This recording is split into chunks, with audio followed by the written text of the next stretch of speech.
జమ్ముయది అయినా ట్రై చెయ్యి ఆచి చికెన్ మసాలా आची चिकन मसाला।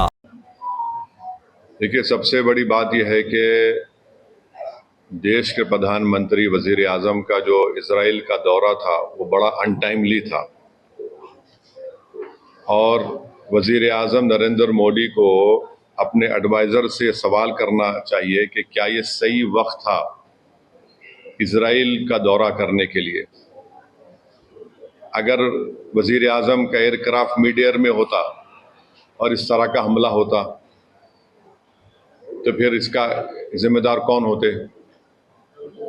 और वजीर आजम को, प्रधानमंत्री को देश को बताना है कि क्या नेतन्याहू ने उनको ये बताया था कि इजराइल ईरान पर हमला करने वाला है, और अगर बताया था तो फिर वजीर आजम को चाहिए था कि वो फौरन, प्रधानमंत्री को चाहिए था कि फौरन अपना इजराइल का दौरा ख़त्म करके देश को वापस आते।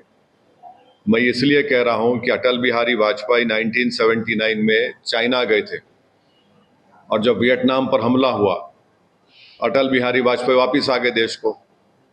और अगर इजराइल ने नहीं बताया कि वो यूएस के साथ मिलकर ईरान पर हमला कर रहा है तो फिर ये तो इजराइल ने हमको धोखा दिया। देश के 133 करोड़ जनता को इजराइल ने, भारत की, धोखा दिया है, बिट्रे किया है।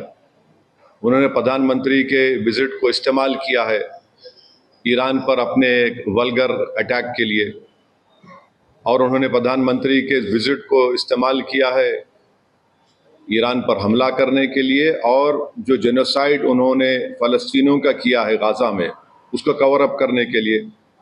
और तीसरा, उसमें मैसेज ये जाएगा कि भारत ईरान के साथ नहीं खड़ा है, भारत इजराइल के साथ खड़ा है। और भारत को क्या हासिल हो रहा है इस हमले से, बताइए? कुछ फायदा हुआ भारत को इस हमले से? छठी बात यह है कि 10 मिलियन भारत के नागरिक गल्फ कंट्रीज में रहते हैं। 10 मिलियन।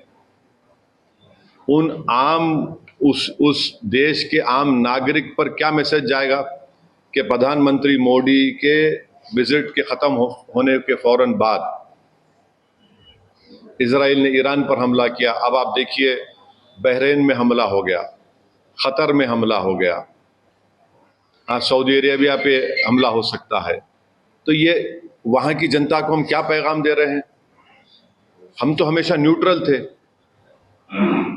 देश के प्रधानमंत्री को और बीजेपी को समझना चाहिए कि हमारी 80 साल की जो लेगेसी थी कि हम न्यूट्रल थे इस मामले में, आज उसका क्या हो गया बताइए। और फिर बहुत गलत मैसेज गया है तमाम ये गल्फ कंट्रीज को, चाहे बहरीन हो, क़तर हो, इराक़ हो। और हम जानते हैं कि क़तर होस्ट कर रहा था कि सीज़ फायर हो गाज़ा में, इजराइल ने वहाँ पर हमला कर दिया, बॉम्बिंग की। इसमें भारत का बेनिफिट क्या है बताइए? और प्रधानमंत्री के साथ जो आपकी बरादरी मीडिया के लोग गए थे कवर करने के लिए, वो भी फंसे हुए इजराइल में। अब उनका क्या होगा? तो ये जो, और लार्जर पॉइंट ये है कि यूएस पे अब कौन भरोसा करेगा? आप बातचीत भी कर रहे और हमला भी कर दे रहे आप। तो ये सवालात हैं जिससे देश के प्रधानमंत्री को, बरसर इख्तियार जमात को, बीजेपी को इसका जवाब देना पड़ेगा।